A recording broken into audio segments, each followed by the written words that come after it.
Before we dive into today's conversation, I have an exciting reminder for all my fellow designers and decorators. If you're ready to take your interior design business to the next level in 2025, the Profit Academy for Interior Designers is open and ready when you are. This 6-week online course is designed to help you increase your profits, take control of your business, and charge what you are truly worth. The best part? You can do it at your own pace. So whether you need it to fit into your busy schedule or you're ready to dive in and start making changes today, the Profit Academy is ready for you.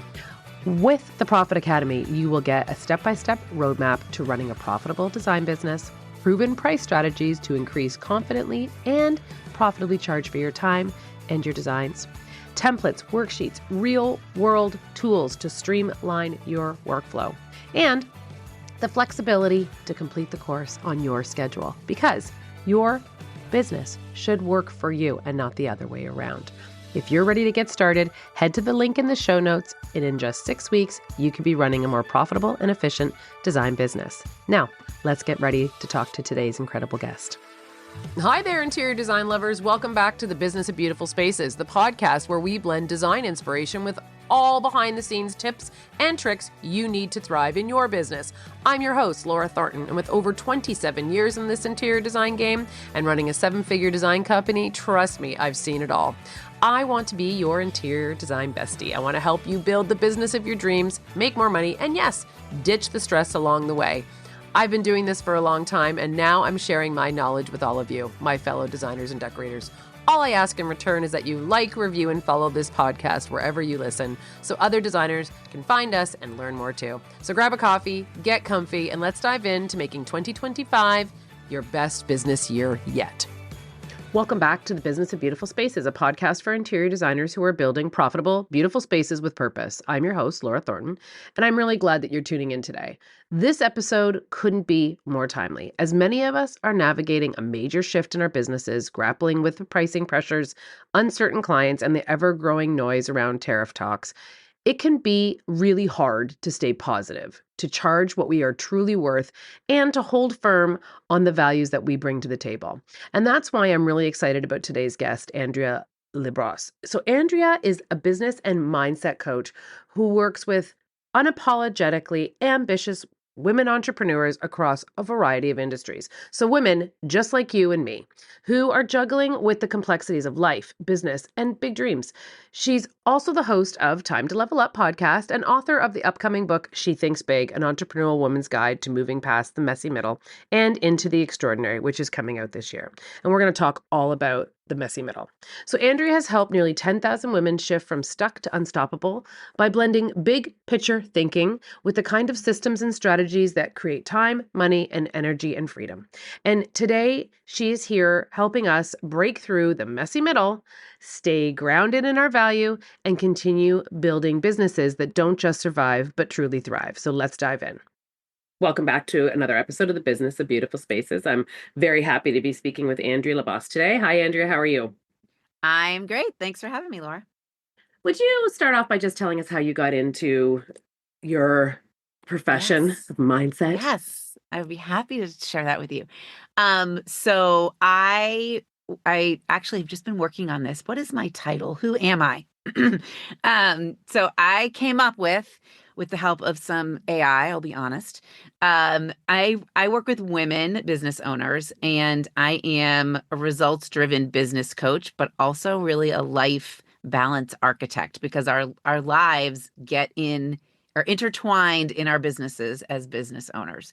So I work with women really all across the country via the virtual platforms to help them grow their businesses, but also grow themselves in the process. And kind of what you and I are going to be talking about today really is a lot of mindset that it involves you growing yourself and your belief in yourself in order to grow your business. So how I got into this is I worked for a company for about 10 years where I was, in their words, recruiting, hiring, and training new contractors, but they were kind of like franchise owners under this corporate umbrella. And I was one of those people originally. That's how I kind of got in with them. And then I started bringing on more of these I'm going to call them franchise owners. So after I'd had enough of the corporate world, and I felt like I was being put in this kind of very small box and had to play by their rules, and all of my great ideas were great, but they never implemented them in a timely manner. I quit, and I had had enough. And when I went back and assessed, well, why did I stay there for 10 years? The part I really loved about that job was what they put under the training umbrella, but I would now put under a coaching umbrella. I loved helping these women get through the messy middle of growing a business, right? So in the beginning, that you're coming at it with tons of enthusiasm and excitement. You're getting all the things in place. You start to see some success. Clients or customers are coming in the door. And then you get to a place where it feels very heavy, and you start worrying about things like money. And you're past the like, I'm only, okay, I'm just going to try to break even. Like, you're past that, right? So that was the part that I really loved helping them navigate through. So once I left and went out on my own, I started this business, and I recently published a book, and I use that messy middle terminology in the subtitle too. So the book's called She Thinks Big: The Entrepreneurial Woman's Guide to Moving Past the Messy Middle and into the Extraordinary. So that's what I'm doing today, doing it through coaching, doing it through a book, doing it through a podcast, helping women manage. Love that. And I love because the messy middle for someone who's done it for 20 something years is a real thing. If someone who hasn't and is starting out, it's like this template. Here's a guidebook to show you what's going Correct. to happen. And now you might have some insight to it when it starts happening, and you'll be able to see those signs faster and deal with it in a way that Mm-hmm. gets you through it quicker. And I'm very grateful that we're at a time now where, like, when I came up doing this, and I know we just talked about being very similar in age, there wasn't people sharing. There wasn't people talking about, the highs and lows of entrepreneurship or owning a business, or, trying to find a beginning or an end of any capacity. Mm-hmm. And so at least we have these abilities now to listen to a podcast and read a book and learn from other people's experiences. And I know I read too about you and how you said you used to try and do it all. And I think we're all very guilty of that. And anyone who owns a design business will know that you're the CEO, the CFO, the HR specialist. Oh, hang on a Yes, second. you're I'm all the also a things. designer. I'm supposed to be designing something and selling this product or service to my client. And a lot of us know we're wearing all these hats, and we know, and we're very open about that fact, and yet we're the first industry that will cut hours and take money away from our invoices before sending it. So how do we talk to seasoned and newer designers about gaining the confidence to charge what we're worth and to stop shaving the hours off of the invoices that we're about to Yes. send? This is a great topic. And before I dive into that, you're so right in creating spaces for women to talk about these things and the need for that. And I just I have a group, I call it my Runway to Freedom Mastermind. And twice a year we get together in person for 3 days. And I just got the feedback forms back from that. And the thing they loved the most was just being in a room where we could talk about things like this. And so you're right on, Yeah. spot on. And it's true. Spot on. I know we're not getting to the question, and we will, but I also belong to another entrepreneur group that is not designers, and it's all kinds of entrepreneurs. And it's the same thing as every time I have to set that day aside to go and do these things, when it starts coming up, I'm like, I don't have time to do it. I don't have time to. Yes. And then I get there, and that day is very inspiring and motivating. And then you realize everybody else is feeling the same way. And it's not just our little nugget of design world. It's all entrepreneurs are It's feeling all this of it. way. Yeah. And All my entrepreneurs are clientele is, lonely. yes. I mean, I think there were 3 designers in the room, but there were 10 people total, right? So everybody, no matter what their industry. Yeah. So Yeah. So sorry, anyway, sidebar, but yes, sidebar, but it's you were not so just right. us. Yeah. It's not just us. And I also call like you setting aside that day or my clients coming for those couple days. You're right. It's coming up. You're like, oh my gosh, I don't have time for this. But that's the shift from passive action to massive action. So we can read all the books we want, we can listen to all the podcasts we want, but by being part of something like that, you're taking what I call massive action. So kudos for anyone out there that's doing that stuff. All right, so let's get into this kind of charging what you're worth discussion. Hmm. Um, I feel like there's a lot of drama around this, and it comes from really us having conflicting beliefs in three areas. So you are a service provider, okay? And there's three things you've got to think about. The customer is thinking about the belief they have in you and the value of your design services. Okay. So they're probably wouldn't have reached out if they didn't think that there was some value in hiring a designer. Okay. So I'm going to say 99% of the time, there's like at least they're at a 7 out of 10 there.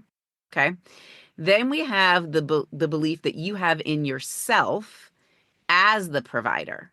Like, do I know what I'm talking about? Am I providing something that is valuable? Okay. I'm going to say that's probably like a 9 out of 10, a 9 out of 10. We all have our moments, right? But you can see that you are adding value to this project. And then we have the belief, or you as the provider have the belief in the client's emotional and financial maturity. Okay. And this one I think is the kicker. Okay. When we have drama around charging what we're worth or shaving off the hours or whatever this thing around money is, there is a conflict between these three beliefs. The belief in yourself as the provider of valuable services, the belief or the you have as well as the client in there's your belief in yourself, like you know what you're doing, the belief in what you're offering is valuable, and then the belief in your client's emotional and financial maturity. When these three beliefs are in conflict, it really creates what I call cognitive dissonance, right? And that manifests itself in pricing anxiety, okay? Or invoicing anxiety, or collecting money anxiety, or proposal anxiety. And really resolving that conflict requires you to examine these three beliefs and then align the beliefs rather than just adjusting numbers, right? Like we think that's going to fix it, and it's not. Okay. So get out of your client's wallet. Get out of your client's wallet. You don't know, what they are spending their money on. And Hmm. you've got to believe that like they are emotionally and financially mature enough to understand why you're charging what you're charging and the value that you're providing. Well, and So, again, process becomes really important here too for designers who, if you haven't set them up to know what an average cost is, or you're not setting them correct. up to, like, there's got to be some precursors here too that they've already agreed knowing what you have told them. So we shouldn't have Yes, this doubt in the cost of what it took to get the job done. I mean, there's a correct. whole other conversations about like how you charge, and that's one thing, but it's how do you stop yourself from assuming that they're not finding your value and then chopping off the hours, because all you're doing is they don't know you've done it.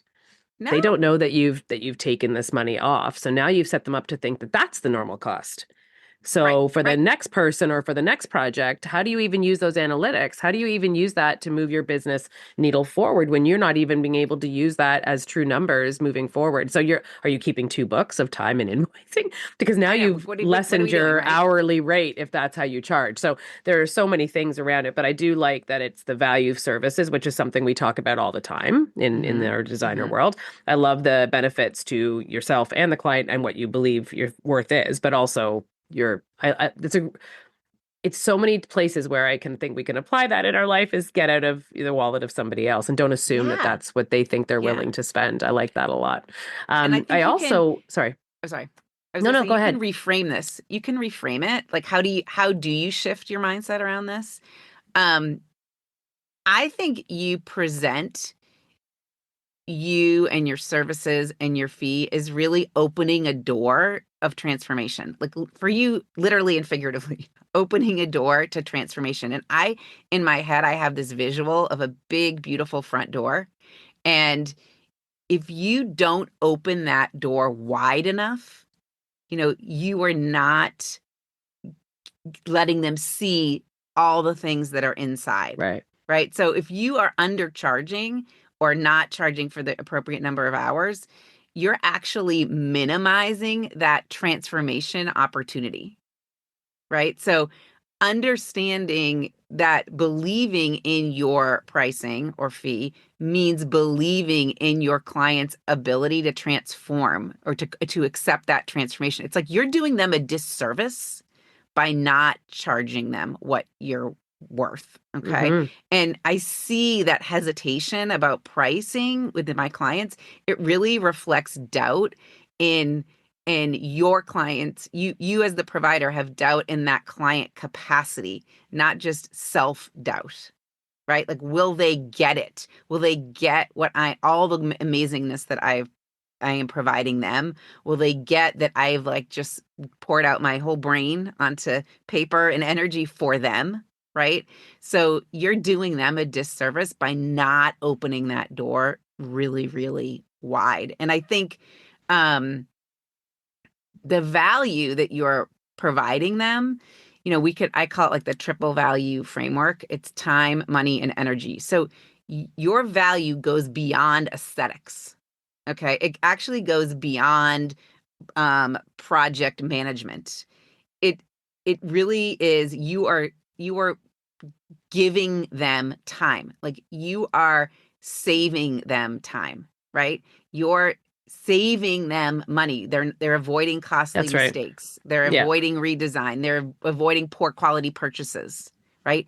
And you're also saving them energy. Like what's the emotional impact um, of having to do this themselves, but even go beyond that. What's the emotional impact of living in spaces that don't support their needs or their lives, right? So, you know, you also are like the time piece, all right? So you're saving them time in this organization, but you're also giving them years of that's right. amazing living in a well-designed space versus years of dissatisfaction, Yeah. right? So there's time in that way. Um, the money investment, they're investing in quality design versus replacing things and redoing things. Okay. And that energy drain, again, of like living in spaces that support you versus draining your energy. So, like, think of it in the sense of that triple value framework: time, money, and energy in the present, but also in the future. Yeah, I say that all the time. Like you are buying your own time back so that you can still run your busy life.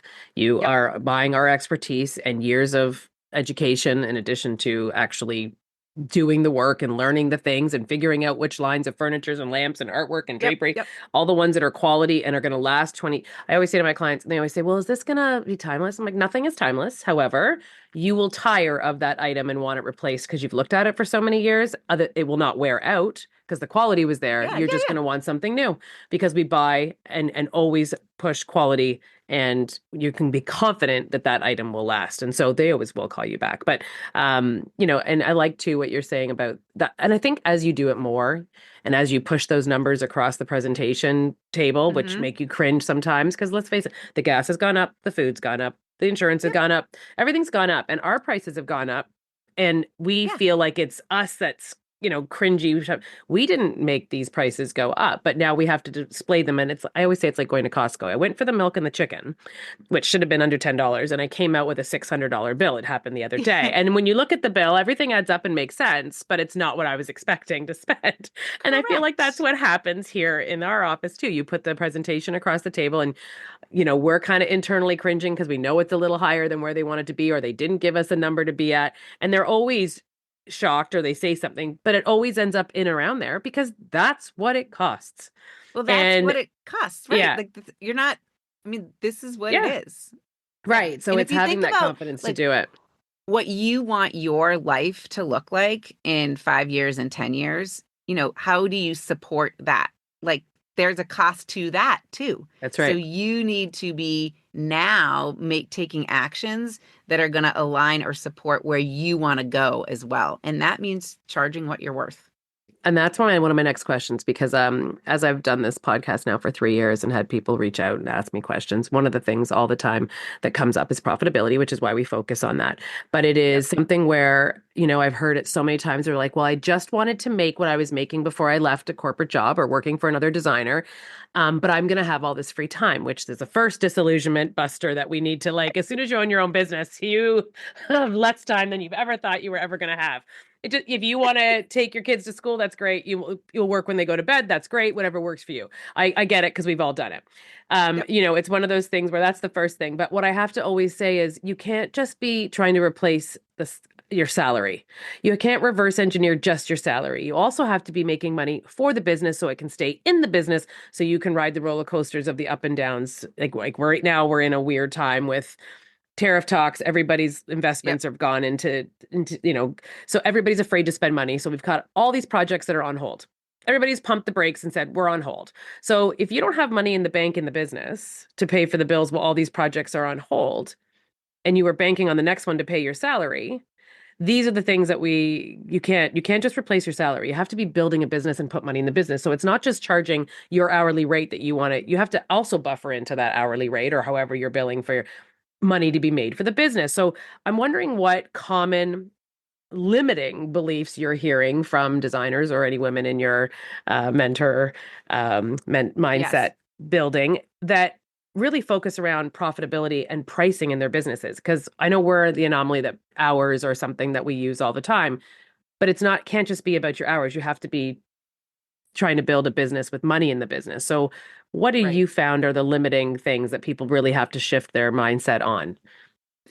I think number one, you have to use a from the beginning, you have to be thinking about profitability, not Agree. like once you get to XYZ spot, Hmm. right? Um, I think a lot of people like I hear from my clients, well, I mean, I'm not I'm not worried about the profit yet. Okay. And Hmm. maybe another way to think about profit is I like to think, okay, maybe you're not thinking about profit, but are you putting money into a reserve fund from the day one? I call it a reserve fund. Some people might call it like an emergency fund. Okay. Because if the ship went down, you want this business to still operate without you. And are you funding that reserve fund consistently? Right. So that's something different, that's a shift for a lot of people. They don't do that. Okay. Because here's the thing I think that is such a valuable gold nugget. If the business were a person, okay, what would they tell you to do? Like if the business itself had a vote, would it tell you to operate, just breaking even, or would it tell you to always have some money reserved? What would the business do if it had a vote? Okay. So I have a client whose business, it's called it's core fitness. So we decided that her business, the name, it was going to be Miss Apple Green. Okay. Because it was like core of the apple. Her logo is a core. So if Apple Green had a vote, what would she tell you to do today? Would she tell you to hire someone? Okay. So that you can focus on what you need to focus on and outsource some other things. Would she tell you to shave hours off of your invoice? And so that it looks a little better for the client. Would she tell you to increase your profit margin? Would she tell you to pass on your discounts? Like, what would she tell you if the business had a vote?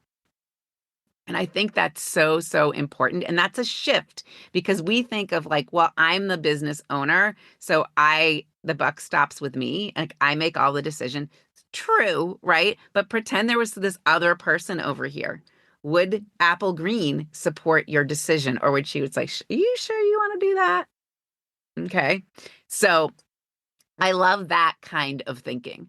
And so that's one shift. I think the other thing is that we have to track things beyond revenue. Okay. So are you making data driven decisions?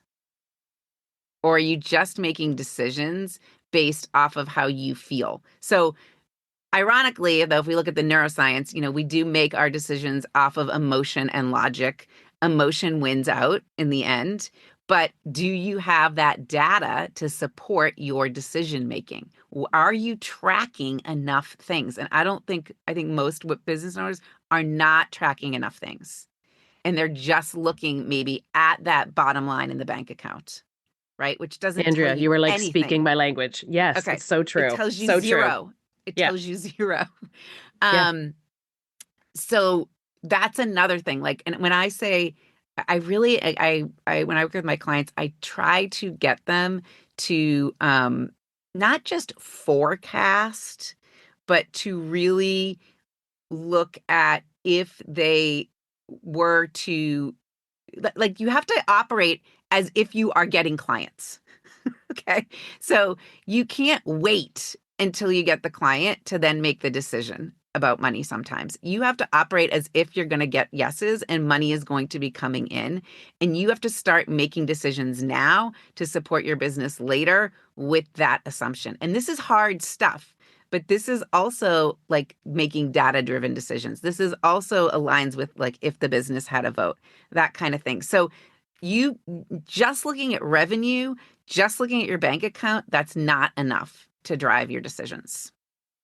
Okay, so that's, I I know. think, You're another thing. like, yeah, you're totally, because people get caught up in the revenue. Like, like I run a 7 digit, like it doesn't matter what the revenue is. You could have No, $1 million business, but if it costs you $999,000 to run it, you can't live. You can't turn the lights on. You correct. can't have so revenue is not just, it should be your profit margin or profit percentage, whichever you prefer to work Yep, with. But that should yep, be what you're looking at every month, even on a profit and loss like a yeah, statement. It should not be what the revenue. A lot of people, well, I run a eight, revenue. yep, That's great. That's great for you, but it doesn't teach anybody anything if you are not looking at your data and you're not looking at any of, and it's such an important point. So it lights me up a little bit when you say that, because I don't find a lot of people put enough attention on data and right, analytics, right. and it So, can okay, teach so you a lot. this is a good example. Okay, so I had a client. This is a true story. Not interior design, but doesn't matter because all these businesses, in the end, we're all Yeah, the same. We're all running businesses.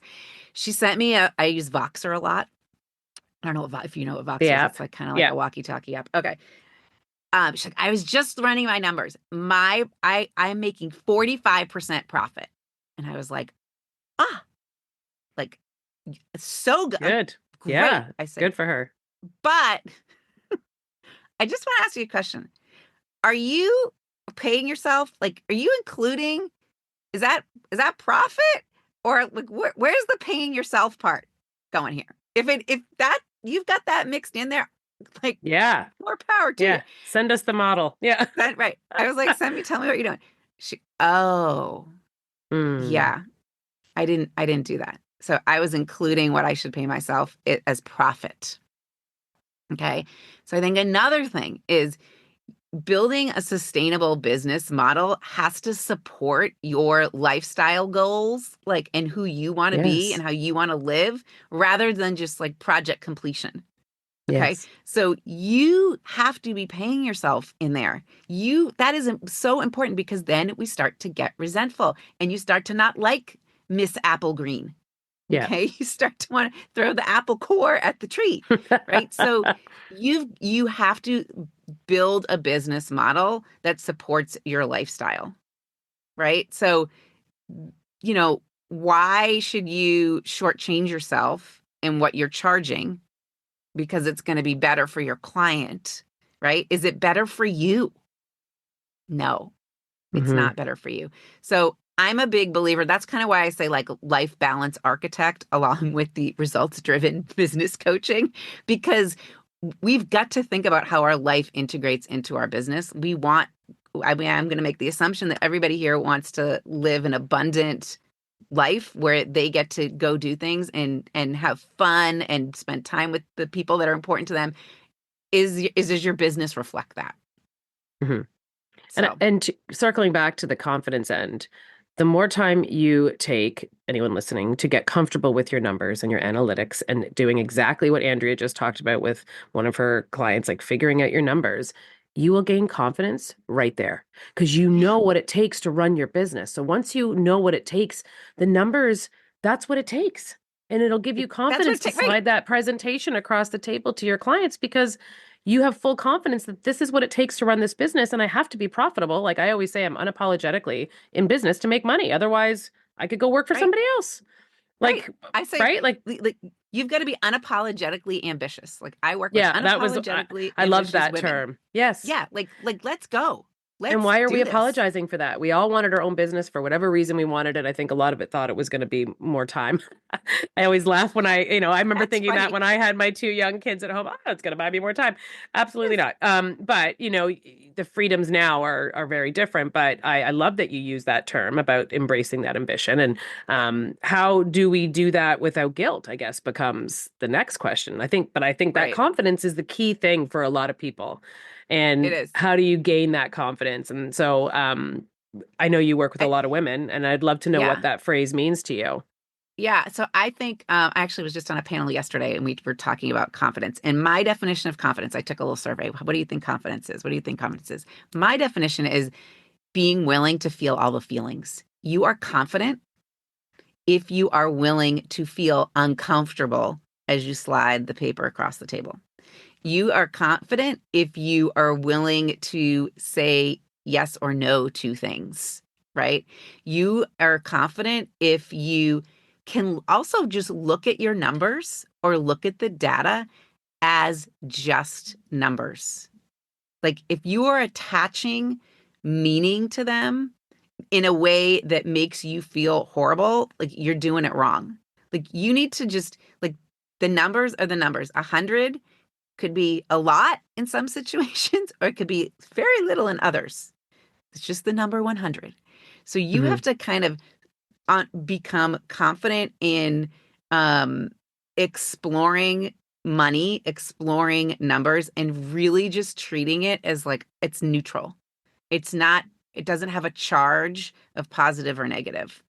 And that takes a lot of you managing your mind and managing your emotion in a sense. But I say confidence is the willingness to feel all the feelings. Because if you're willing to feel all the feelings, then you are going to take actions, massive actions, not just passive actions like Googling things or downloading the app that helps you manage the money, but not actually keeping up with it or plugging things Hmm. in.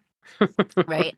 And you're also going to invest in yourself, right? That's a huge thing. We haven't even talked about that part of it, Yeah, but I know.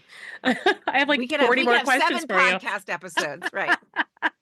Or But anyone listening can listen to your podcast too. So we can talk sure, about that at the sure. end. Yeah. Right. So that's, you've got to, are you investing in yourself? Because I also, the title of the book and the podcast, She Thinks Big. So one of the 5 tenets of big thinking is securing support. And I don't know anyone out there. I mean, you people message me on Instagram if you think I'm wrong. But do you know anyone out there that doesn't have um, some sort of support in running a business or in being a business owner? Any successful? Okay, well, and I'm putting that in air quotes, whatever that means. Like, do you know anyone out there that's a big thinker too? We could probably have a lot of those now in society, right? They all have support systems. Hmm. They all have someone that they can go to that's going to tell them the truth, right? That's not going to sugarcoat things, that's going to help them, I say, read the label. Like they're stuck inside you as a human and as a business owner, you're stuck inside your own peanut butter jar. It's very sticky in there. It's like Skippy peanut butter. And you sometimes, because you're stuck in there, you can't see what's going on around you. And do you have someone that's supporting you that can tell you what's going on around you? So, I always love the messages where, like someone might say, well, I, on a Voxer message, well, I just got a new client. Um, I know you're probably going to be mad at me, or I know what you'd say, but I decided to lower the proposal pricing fee because I think this is going to lead to other things. Right. Right. So it's funny because they'll say, I know what you're going to say. And I'm going to say, I'm so happy you got the client. And why didn't you charge them the full rate? Like, Well, what's that, up and with now that? they're going to tell their friends that that's what you charge. And Correct. when they call you, Correct. you're going to be out of their price point because they've been Correct. disillusioned. Yeah.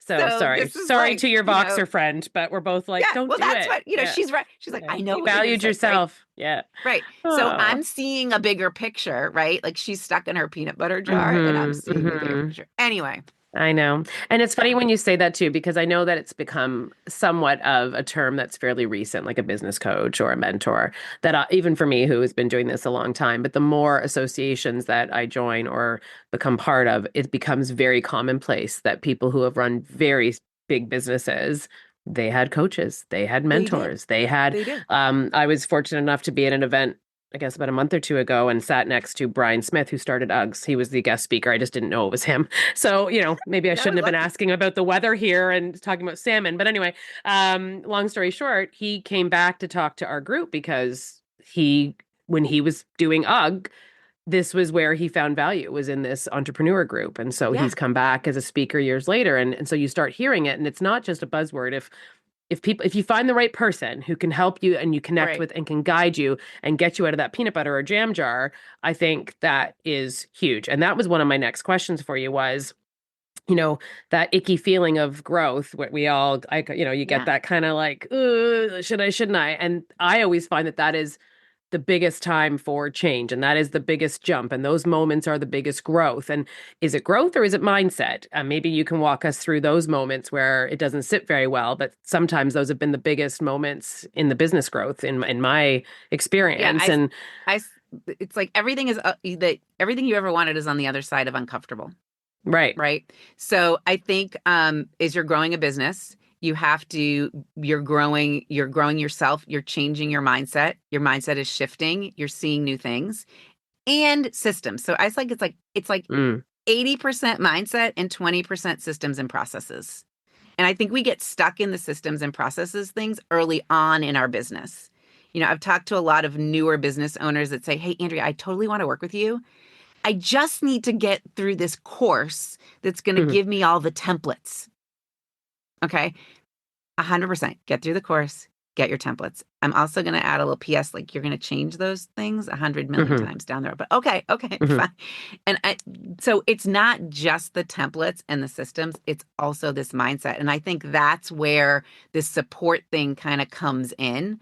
A client yesterday said to me, actually, a designer, so we were on a Zoom call. She's like, "Can you just come sit right next to me right here every day? Just keep feeding me. Can you be like the little FBI guy with the like the thing in his yeah, ear that just earpiece. Yeah. right, the earpiece?" Um, there's value to that. I mean, like think about professional athletes, right? Actually, I play golf. I watch a lot of golf. Okay, the caddy. I don't know. Rory McIlroy just won the Masters for Hmm. anyone that Hmm. watches golf. The caddy is telling him, yes, like I would recommend that you use this club, and they look at the yardage and all that stuff. But the caddy is just as much of a mindset coach Yeah. than they are carrying clubs or giving you the right club. Hmm. So that's kind of how I see like what I do is like, yes, I'm going to say, hey, I think you should use a 7-iron on this shot because it's 130 yards. But I also think I'm going to say, okay, as you approach the ball, I want you to take a deep breath and I want you to look around and I want you to notice the beautiful golf course and the green space. Okay.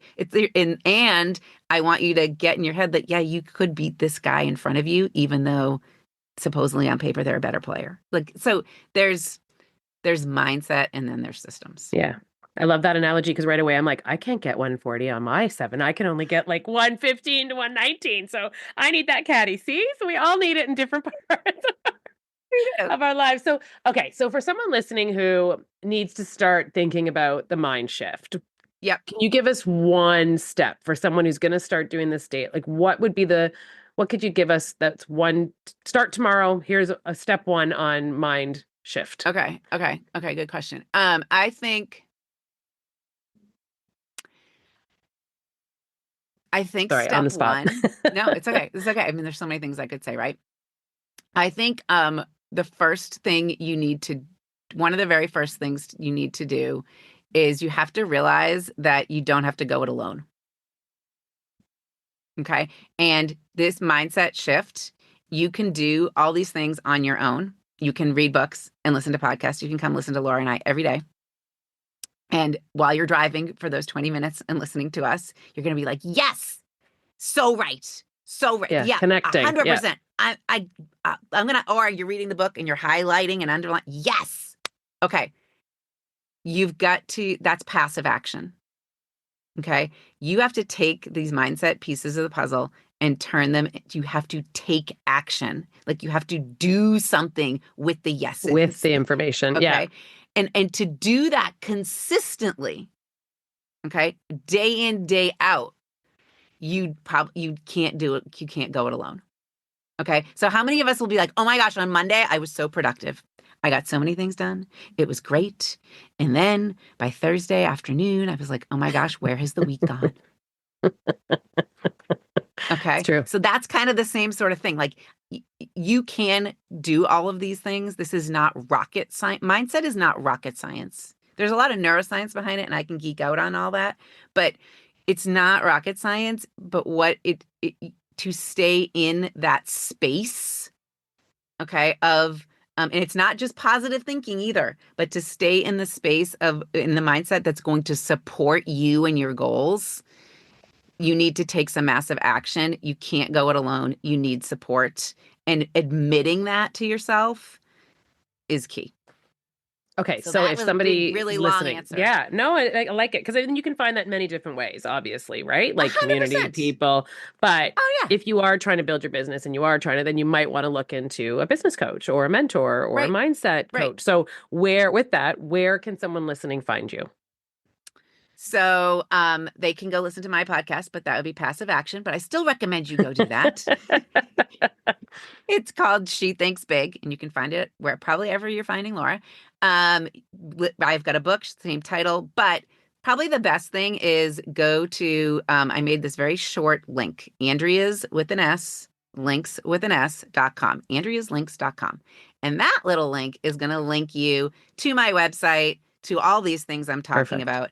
And I invite you to do two things. One, take the quiz that's on my website. It's going to kind of help you see where you are in terms of mindset. And then number two, I encourage you to reach out, to like book a call. I'll talk to anyone. I'll talk to anyone about anything.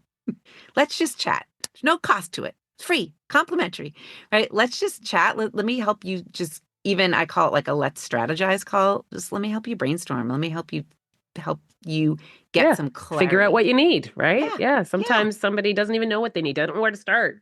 You don't even know So what you need. Andrea will You don't help even you. Yeah. sometimes. Yeah. Happy to do it. Well, I know we could have I literally had 10 more questions to ask you, but I know you have to get back to your day. But thank you for sharing with me today. I appreciate it. Thank you for having me.